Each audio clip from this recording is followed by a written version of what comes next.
Astaghfirullah. Bismillahirrahmanirrahim. Assalamualaikum warahmatullahi wabarakatuh.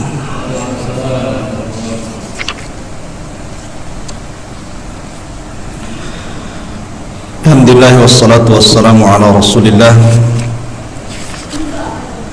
wa ala alihi wa sahbihi wa mawalah wa la hawla wa la quwata illa billahi wa ba'du. Baik, kita masuk pada bab yang ke-31, cinta kepada Allah Subhanahu wa ta'ala. Allah Subhanahu wa ta'ala berfirman, wa minan nasi man yattakhidhu min dunillahi andadan yuhibbunahum kahubbillah walladzina amanu asyaddu hubban lillah. Dan sebagian manusia, ada orang-orang yang menyembah tandingan-tandingan selain daripada Allah. Mereka mencintainya sebagaimana mereka mencintai Allah. Adapun orang-orang yang beriman, maka mereka sangat cinta kepada Allah Subhanahu wa ta'ala.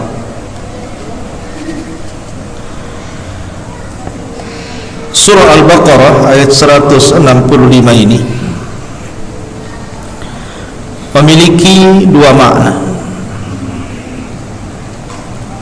dan dua-duanya merupakan kekufuran karena terkandung padanya kesyirikan. Yang pertama, sebagian manusia ada yang mencintai selain daripada Allah andadan, dijadikan tandingan. Artinya ada sebagian orang yang beriman itu satu sisi dia mencintai Allah, sisi lain dia mencintai selain daripada Allah Subhanahu wa ta'ala. Jadi satu waktu dia sangat mencintai Allah, di waktu yang sama dia juga cinta kepada selain Allah. Dan yang kedua, ada orang-orang yang sama sekali tidak mencintai Allah, dan mereka hanya mencintai selain daripada Allah, dan dua-duanya kekufuran. Karena tidak boleh seseorang itu melakukan kesyirikan dalam hal mahabbatullah, kecintaan kepada Allah Subhanahu wa ta'ala. Makanya kemudian Allah Subhanahu wa ta'ala berfirman, walladzina amanu asyaddu hubban lillah. Dan orang-orang yang beriman, mereka sangat cinta dengan Allah Subhanahu wa ta'ala. Di sini mu'allif rahimahullahu ta'ala memasukkan bab ini dalam bab tauhid, karena di antara rukun ibadah itu ada tiga. Salah satunya adalah al-mahabbah, menanamkan perasaan cinta kepada Allah Subhanahu wa ta'ala. Yang kedua, al-khawfu minallah, takut dengan Allah Subhanahu wa ta'ala. Dan yang ketiga, ar-raja minallahi azza wa jal, berharap kepada rahmat Allah Subhanahu wa ta'ala. Ini disebut rukun ibadah.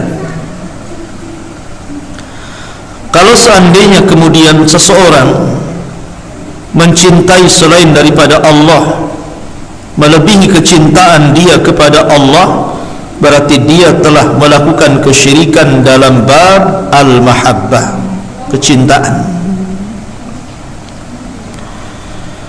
Ma'asyiral muslimin yang dimuliakan Allah Subhanahu wa ta'ala,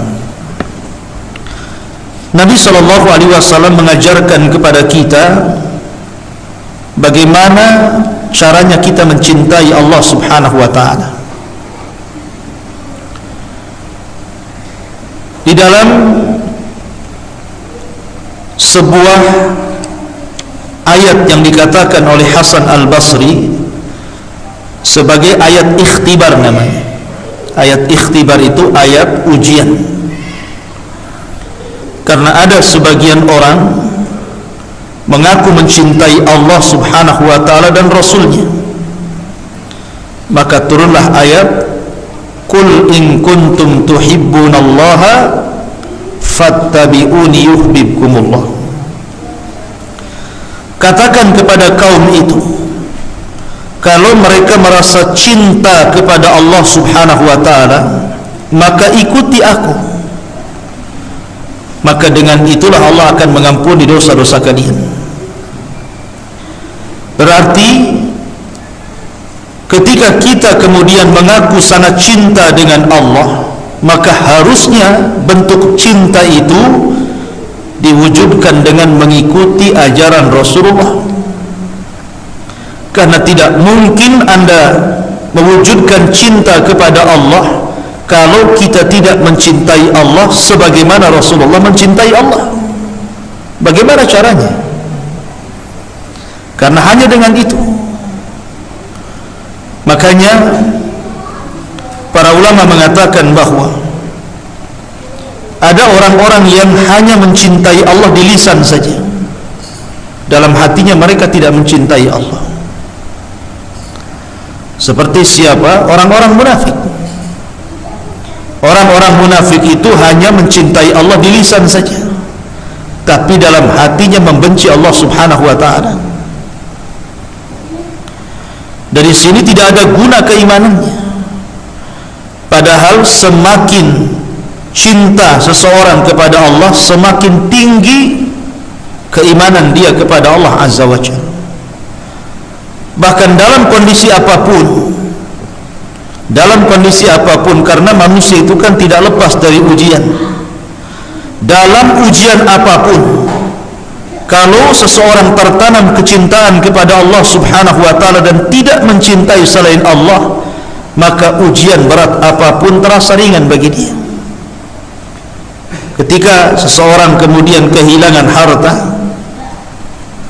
karena tidak cinta dengan harta, dia tenang saja, karena hatinya hanya cinta dengan Allah Azza wa Jalla. Itulah makna zuhud.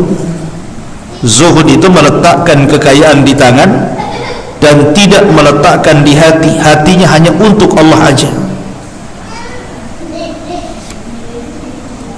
Kalau kita melihat orang-orang musyrik di zaman Nabi Sallallahu Alaihi Wasallam, mereka sangat mencintai sesembahan mereka. Makanya ketika diseru kepada mereka, qulu la ilaha illallah, katakan tidak ada sesembahan yang berhak disembah kecuali Allah. Karena cintanya mereka dengan Tuhan-Tuhan mereka, apa kata mereka? Aja'alal alihata ilahan wahid, inna hadza la syai'un ujab. Ya Muhammad, apakah kami harus menetapkan satu Tuhan saja yang kau sembah, sementara Tuhan-Tuhan kami harus dibuang? Ini ajaran apa ini? Ajaran gak jelas ini.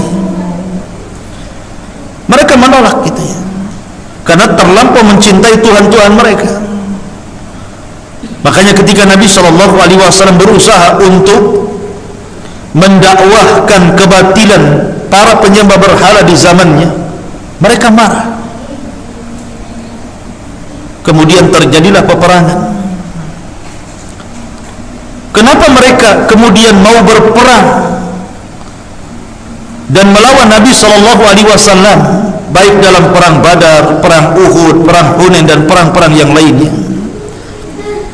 Itu karena mereka terlampau mencintai berhala-berhala mereka.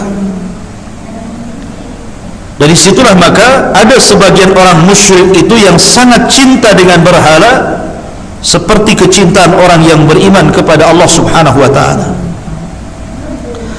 Tetapi ada yang mencampur aduk masalahnya.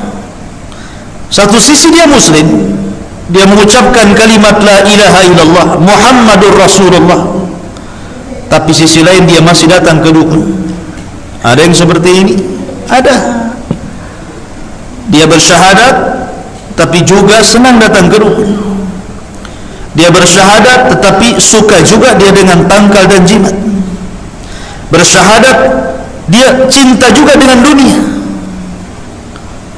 bahkan melampaui kecintaan dia kepada Allah Subhanahu wa ta'ala.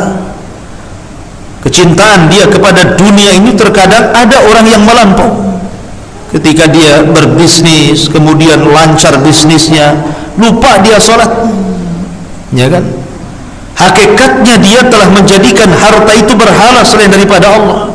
Kalau dulu di zaman Rasul, orang-orang musyrik itu menyembah Lata, Uzza, Manat, Khubal gitu ya. Tapi di zaman sekarang yang disembah itu bukan itu. Yang disembah itu ringgit, dolar, dan rupiah. Ganti itu berhalanya. Berhalanya masuk dompet. Berhalanya ada di ATM sekarang ini. Keyakinannya sama saja, ya. Karena buktinya, karena kecintaan mereka kepada dunia itu melebihi kecintaan mereka kepada Allah Azza wa Jalla. Yang tadinya sebelum dia disibukkan dengan dunia, dia masih sempat sholat, masih sempat ke masjid, masih sempat ke majelis ilmu gitu ya. Tapi ketika mulai Allah bukakan dunia, mulailah kemudian mereka sedikit demi sedikit meninggalkan ibadah-ibadah awalnya sunnah, berakhir wajib. Ya, memang begitu. Ini yang ditakutkan Nabi Shallallahu Alaihi Wasallam. Kata Rasul, ketika datang sahabat Nabi Shallallahu Alaihi Wasallam yang membawa harta yang banyak dari Khaybar, dari upeti, karena orang-orang Yahudi tidak mau masuk Islam, maka mereka harus bayar upeti, bayar jizyah, dan mereka tetap menghinakan diri di hadapan orang Islam. Jadi ketika sahabat datang bawa peti dari Khaybar, banyak sekali, dan ketika itu Rasul sedang sholat subuh. Kemudian dihabarkan kepada Rasul bahwa telah datang jizyah, upeti dari Khaybar, harta yang sangat melimpah ke Madinah. Nabi langsung khutbah dan berdiri dan mengatakan, aku tidak takut kepada kalian akan kefakiran. Kata Nabi SAW, aku tidak takut kepada kalian kalau kalian itu ditimpa kefakiran, katanya. Mal faqra ahsya alaikum, bukanlah kefakiran itu yang aku takutkan menimpa kalian, walakin ahsya an tubsatad dunya. Ini yang ditakutkan Rasul.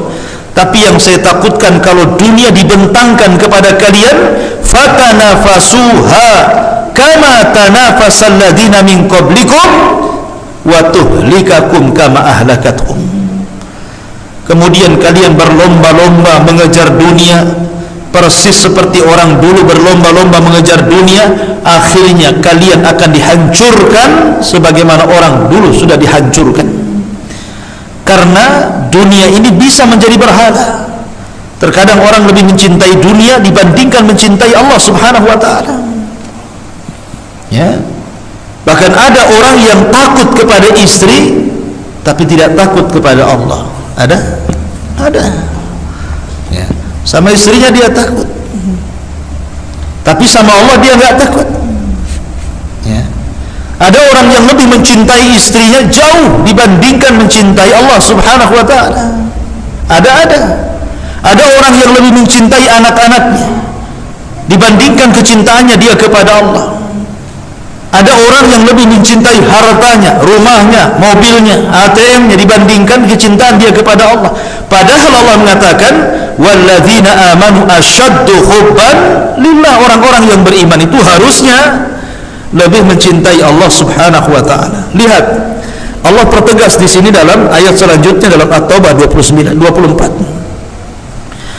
Allah mengatakan, "Qul in kana aba'ukum wa abna'ukum wa ikhwanukum wa azwajukum wa ashiratukum wa amwalun iqtaraftumuha wa tijaratun takhshawna kasadaha wa masakinu tardawnaha ahabba ilaikum minallahi wa rasulih wa jihadin fi sabilihi fatarabbasu hatta ya'tiyallahu bi amri." Katakan ya Muhammad kepada mereka umatmu itu, jika bapak-bapak kalian, anak-anak kalian, saudara-saudara kalian, istri-istri kalian, keluarga kalian, harta kekayaan kalian yang kalian usahakan, perniagaan yang kalian khawatirkan akan kerugiannya, rumah-rumah, tempat-tempat tinggal kalian, itu semua lebih kalian cintai daripada mencintai Allah, daripada mencintai Rasulullah, daripada mencintai jihad. Maka tunggulah sampai Allah mendatangkan keputusannya kepada kalian. Di sini Allah Subhanahu wa taala menyebutkan umumnya manusia itu dicintakan dengan bapak-bapak mereka, orang tua, dicintakan dengan anak-anak, dicintakan dengan saudara, dicintakan dengan istri, dicintakan dengan keluarga, kan? Dan juga difitrahkan orang itu cinta dengan harta, cinta dengan usaha, cinta dengan tempat tinggal. Itu umumnya seperti itu. Tapi kalau seandainya perkara-perkara itu lebih dicintai dibandingkan Allah, Rasul dan jihad, maka tunggu kehancurannya. Karena dia telah melakukan syirik dalam bab kecintaan. Tidak boleh mencintai kecuali kepada Allah Subhanahu wa taala. Al-Imam Al-Bukhari dan juga Muslim meriwayatkan dari Anas bin Malik bahwa Rasul bersabda, "La yu'minu ahadukum hatta akuna ahabba ilaihi min walidihi wa walidihi wan nasi ajmain." Tidak beriman dengan sempurna seseorang di antara kalian sehingga aku, kata Rasulullah, lebih dicintai daripada anak kalian, orang tua kalian, bahkan manusia-manusia yang kalian cintai sekalipun. Umar bin Khattab datang kepada Nabi SAW ketika dia masuk Islam. Kemudian dia mengatakan, "Ya Rasulullah, sesungguhnya engkau lebih aku cintai dari semuanya, dari orang tuaku, dari istriku, dari anakku, dari hartaku, semuanya engkau lebih aku cintai kecuali dari diriku." Dia mengecualikan semuanya memang terkalahkan dengan kecintaanku kepadamu ya Rasulullah, kecuali kecintaan diriku kepadaku. Kata Nabi SAW, "Tidak wahai Umar, berarti engkau belum mencintai aku." Ya. Lalu apa yang harus saya katakan wahai Rasul? Cintai aku melebihi dirimu. Maka Umar pun mengatakan, "Ya Rasulullah, engkau lebih aku cintai dari semuanya termasuk diriku." Kata Rasul, "Al-an ya Umar." Itu yang benar. Itu yang benar itu. Kamu harus mencintai Rasul melebihi segalanya. Makanya kita tahu bahwa kalau antum tanya orang-orang Islam, semua orang Islam, kalau dikatakan kepada mereka siapa nabi kalian, pasti jawabnya Rasulullah Muhammad sallallahu alaihi wasallam. Kalian cinta dengan Muhammad sallallahu alaihi wasallam? Oh, kami sangat cinta. Sangat cinta. Saking cintanya kami kepada Rasul, kami bersolawat, memperbanyak salawat kepada Rasulullah, salawat ini dan itu. Ya. Tetapi kenyataannya, apakah orang yang mengaku cinta dengan Rasulullah hakikatnya betul-betul sudah mencintai Rasulullah? Saya contohkan dua manusia di zaman Rasulullah. Pertama, Abu Talib. Abu Talib itu orang yang sangat mencintai Rasulullah. Kalau tidak cinta, tidak mungkin Rasul dirawat dia sejak kecil, kan? Saking cintanya dengan Rasul, Abu Talib itu merawat Rasul, bahkan lebih mencintai Rasul dibandingkan anak-anaknya. Abu Talib itu sampai kebutuhan Rasul semuanya dipenuhi. Ketika Nabi SAW di usia 12 tahun, Nabi hendak diajari dagang oleh Abu Talib karena cintanya kepada Rasulullah. Diajak dagang ke Syam, tapi di tengah jalan berjumpa dengan seorang rahib, Buhairah rahib, dan meminta agar Abu Talib mengembalikan Rasul ke Mekah karena ada tanda-tanda kenabian kepada anak itu. Kalau orang Yahudi tahu yang ada di Syam, tentu orang-orang Yahudi akan membunuhnya. Dikembalikan Rasul. Maka Nabi SAW hidup di Mekah menjadi penggembala bertahun-tahun. Ma min nabiyyin illa wara'al ghanam. Tidak ada satupun nabi kecuali penggembala kambing. Maka Nabi SAW sampai kemudian menikah dengan Khadijah dan memiliki banyak anak. Sampai di usia 40 tahun Rasul kemudian diangkat menjadi nabi dan rasul. Semua paman-paman Nabi SAW kecuali Abu Talib, Hamzah dan Abbas yang masuk Islam. Abu Talib tidak masuk Islam, tapi sangat mencintai Rasulullah, padahal tidak masuk Islam. Tapi paman-paman yang lainnya, Abu Lahab, tetangga-tetangganya, tokoh-tokoh Quraisy sangat membenci Nabi SAW. Ketika itu Nabi SAW berdakwah sendirian, kemudian istrinya masuk Islam, kemudian anak-anaknya masuk Islam, kemudian kawan-kawannya hanya segelintir orang. Tidak ada yang bisa menjadi backing Rasul ketika itu untuk menjaga keselamatannya. Hanya dua manusia. Pertama istrinya karena kekayaannya, yang kedua pamannya Abu Talib karena dia raja Arab, pemimpin Arab dari Quraisy, ya kan? Dari Bani Hashim. Sehingga orang-orang yang tidak suka dengan Rasul SAW tidak bisa menyentuh Rasul dengan perbuatan, hanya bisa mencela dengan kata-kata. Kenapa? Karena mereka tahu posisi Rasul ada Abu Talib masih hidup. Makanya ketika mereka hendak menghentikan dakwah Rasul, yang dijumpai tidak langsung Rasul, mereka datang kepada Abu Talib karena tahu Abu Talib melindungi Rasulullah. Mereka meminta kepada Abu Talib, ya Abu Talib, inna ibna akhi qad saffaha dinana wa farraqa jama'atana. Ya, kemudian wasabba ahlamana.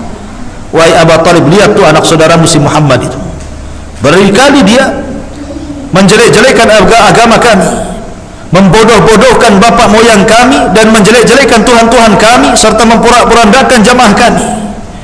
Tolonglah, sebelum kami bergerak, kau nasihati dulu dia. Datang Abu Talib menasihati Rasulullah dan mengatakan, ya Muhammad, ya ibna akhi, wahai anak saudaraku, ini orang-orang Quraisy sudah mulai mengancam, mulai bertindak, mulai akan menyakiti dirimu karena kamu begini dan begitu. Tapi Nabi tetap istiqomah, dengan tegar dia mengatakan, ya ammi, ala dha'fir riwayah, walaupun riwayat ini dilemahkan para ulama, law wada'u syams fi yamini wal qamara fi shimali ma taraktu hadzal amr. Kalaulah mereka meletakkan matahari di tangan kananku, bulan di tangan kiriku, maka aku tidak mungkin meninggalkan agama ini. Ya. Akhirnya melihat kegigihan Rasul, Abu Talib mencintai Rasulullah sehingga dia mengatakan, kalau begitu ya Muhammad, wahai anak saudaraku, qul ma syi'ta waf'al ma ahbabta. Sudahlah, terserah kamu, ucapkan sekehendakmu, lakukan sesukamu, tetapi saya akan berusaha melindungi dirimu. Padahal Abu Talib kafir tuh. Tapi karena kecintaan Abu Talib kepada Rasulullah, dia tetap saja melindungi Nabi SAW dan membiarkan Ali bin Abi Talib, putranya, masuk ke dalam agama Rasulullah. Baru setelah Abu Talib meninggal dunia, maka tahunnya disebut Amul Hazni, tahun kesedihan, karena Rasul tidak bisa lagi dibela oleh paman-pamannya. Ditambah-tambah Khadijah juga meninggal di tahun yang sama. Ya. Nah, di sini yang ingin saya katakan, Abu Talib itu sangat mencintai Rasulullah. Bahkan al-jaza'u min jinsil amal, fa jazaa'ul ihsan ilal ihsan, balasan kebaikan itu dengan membalas kebaikan yang sama. Ketika Abu Talib sakaratul maut, Rasul datang kemudian mengatakan, ya ammi qul la ilaha illallah kalimatun uhaju bika indallah. Wahai pamanku, ucapkanlah la ilaha illallah, kalau kamu mengucapkannya saya akan berhujah di hadapan Allah, kau akan selamat dari adab Allah.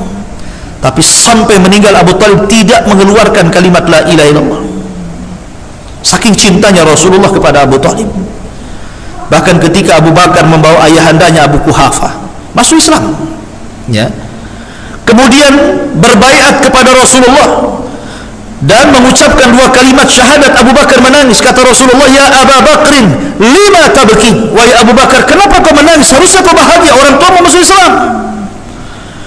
Kata Abu Bakar, ya Rasulullah, kalaulah yang masuk Islam itu hari ini bukan bapakku, bukan Abu Quhafah, tapi pamanmu Abu Talib yang kau sangat cintai itu, tentu ini lebih aku sukai dibandingkan keislaman ayahku.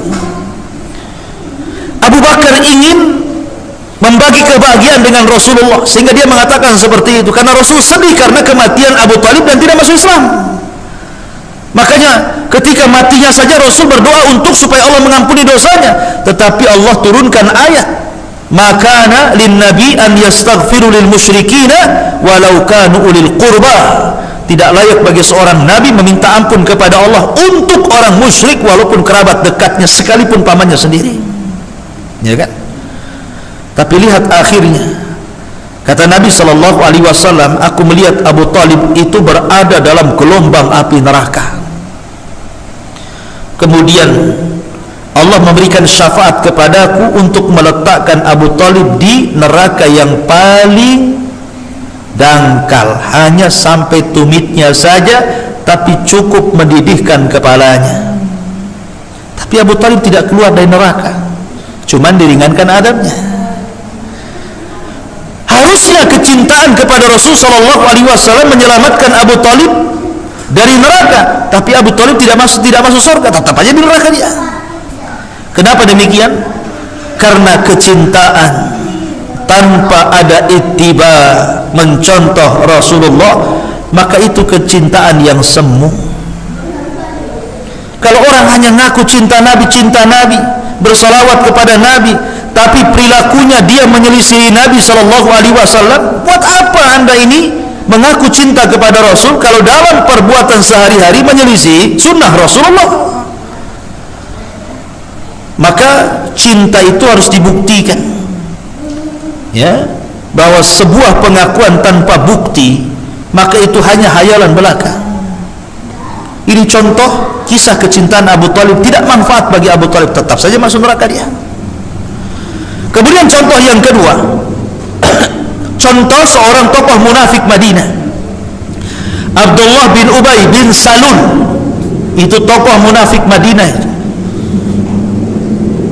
Dia ketika dalam posisi terjepit karena banyak orang-orang Khazraj dan Aus masuk Islam, sementara dulu dia digadang-gadangkan menjadi tokoh kedua kabilah yang untuk mendamaikan, karena setiap hari dua kabilah ini selalu berperang. Lah Abdullah ibn Salul ini bijak orangnya. Di masa jahiliyah dia bisa mendamaikan dua kabilah ini. Tapi ketika datang Rasul ke Madinah, dua kabilah ini masuk Islam. Maka terpojoklah posisi Abdullah bin Ubay bin Salul. Enggak mungkin dia jadi pemimpin karena Khazraj dan Aus sudah jadi orang Ansar. Tentu mereka akan memilih Rasulullah. Ketika kemudian Allah perlihatkan kekuatan Islam di Madinah, takut dia. Akhirnya dia pun pura-pura masuk Islam karena terancam jiwanya. Bersahabat dia, kemudian pura-pura mendekati Rasulullah, kemana-mana bersama Rasulullah, sholat di belakang Rasul, zakat kepada Rasulullah, ibadah dengan Rasulullah, berjihad dengan Rasul, pura-pura saja itu karena mempertahankan jiwanya, takut terancam. Dia ittiba loh ya, mengikuti sunnah Rasulullah loh ya, tetapi hatinya dipenuhi dengan kebencian. Tidak ada cinta sama sekali dalam hatinya Abdullah bin Ubay ini kepada Nabi SAW.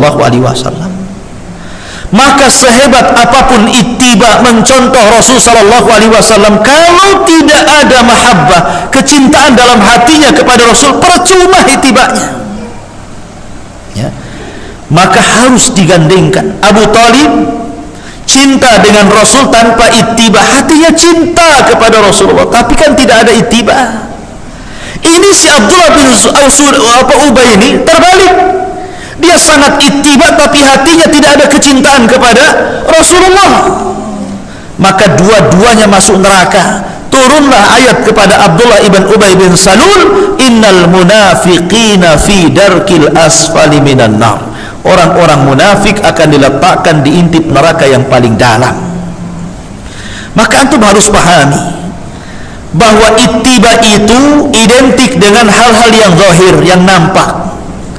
Seseorang hendaklah berucap mengikuti sunnah Rasul, seseorang hendaklah berbuat mengikuti sunnah Rasul, seseorang hendaklah beribadah yang nampak mengikuti sunnah Rasul, tetapi juga hatinya harus dibarengi dengan kecintaan kepada Rasulullah. Maka kecintaan dalam hati, kemudian perbuatannya betul-betul ittiba, barulah Anda dikatakan mencintai Rasulullah. Seperti Abu Bakar, Umar, Utsman, Ali, sahabat yang dijanjikan masuk surga dari 10 sahabat pilihan, dan sahabat-sahabat yang lainnya yang betul-betul mencintai Rasul dalam hatinya dan dibuktikan lewat perbuatannya. Itulah makna dari kecintaan. Tapi kalau dia mencintai Rasul, satu sisi mencintai yang lainnya, maka ini bukan seperti itu. Makanya kita lihat orang-orang yang mencintai Allah dan Rasulnya dengan orang-orang yang tidak mencintai Allah dan Rasulnya. Kenapa di sini ada bab? Ada sebagian orang itu mencintai selain Allah lebih mencintai Allah, kan? Contoh, saya contohkan ya. Dalam sebuah tatanan negara, ada negara itu yang berhukum bukan dengan hukum Allah. Ada negara itu yang tidak berhukum dengan hukum Allah. Bahkan yang membuat hukum itu ya negara itu sendiri. Ya. Orang-orang yang membuat undang-undang itu ya orang-orang yang kemudian berada di posisi-posisi tertentu yang dipilih oleh negara, kan begitu. Terkadang hukum yang dibentuk itu tidak sebagaimana hukum Allah. Bahkan ada hukum yang menyelisih hukum Allah. Kalau seandainya kita menghadapi hukum yang tidak turun dari Allah Subhanahu wa ta'ala dan cenderung menyelisih hukum Allah, kita suka, kita redha, kita mendukung, berarti Anda masuk kepada syirkul akbar. Pemerintah melegalkan LGBT, wah mantap nih, karena dia banci juga, waria juga, senang dia. Ini yang saya tunggu-tunggu, ya. Susahnya saya harus sembunyi-sembunyi, sekarang sudah legal. Mudah-mudahan ada perkawinan yang sah, katanya. Senang dia. Yang ditunggu-tunggu ini ada. Ini pemerintah ngadakan nih undang-undang LGBT. Dia reda pula, senang pula. Nunggu-nunggu kapan itu. Orang ini telah kufur. Syirkul akbar, syirik besar. Kenapa? Karena dia reda masalahnya dengan hukum di luar daripada hukum Allah. Ya, pemerintah melegalkan lokalisasi, melegalkan khamar, oh ahli maksiat senang, oh mantap ini.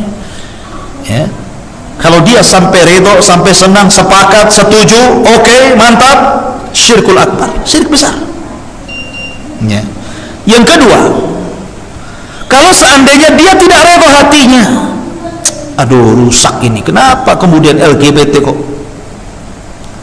dikasih undang-undang? Ya. Dia tidak suka karena dia juga bukan LGBT umpamanya. Dia nggak cinta, tapi dia sepakat. Hatinya tidak suka, tapi perbuatannya sepakat. Maka ini syirkul asghar, karena ada kesepakatan, cuman hatinya tidak redha. Ya. Kemudian yang ketiga, dia tidak redha, tidak cinta, dan tidak sepakat. Cuman bagaimana kita hidup di negeri seperti ini? Kita bukan hidup di negeri yang murni 100% memang ditegakkan hukum Islam. Ya terpaksalah kemudian mengikuti yang ada. Maka ini tidak ada dosa, tidak syirik akbar dan tidak syirkul asghar. Karena kita tidak bisa apa-apa di sini. Tapi dalam hatinya kita mengingkari itu tidak benar dan kita tidak sepakat. Tapi karena kita hidup di sebuah negara yang ada undang-undang, ada aturannya, bahkan kemudian kalau kita membangkang kemudian ada pasal-pasal yang mengikat kita, akhirnya kita dianggap kriminal, radikal dan yang lainnya, ya akhirnya kemudian mau dikata ya sudah mengikut saja. Maka orang yang seperti ini yang umumnya di negara-negara yang ma'ruf gitu ya, negara-negara Islam, maka tidak berdosa. Yang berdosa itu satu tadi syirik akbar, kalau dia redha, dia cinta, dia sepakat. Kalau syirik asghar tidak. Syirik asghar itu hanya cinta, redha, tapi tidak cinta dan tidak redha, tapi sepakat. Ya kan? Nah, ada manusia-manusia itu yang mencintai selain Allah, lebih mencintai Allah. Ya, dalam bab ini, dan ini bisa dikiaskan dalam bab-bab yang banyak. Ya, dalam bab yang banyak. Wallahu alam. Ini yang bisa saya sampaikan karena bab ini terlalu panjang. Insyaallah 2 kali pertemuan. Baik ikhwan, tidak ada tanya jawab karena saya juga ada sedikit keperluan. Mudah-mudahan ada manfaatnya. Subhanakallah bihamdika asyhadu an la ilaha illa anta astaghfiruka wa atubu ilaik. Allahu ta'ala. Assalamualaikum warahmatullahi wabarakatuh.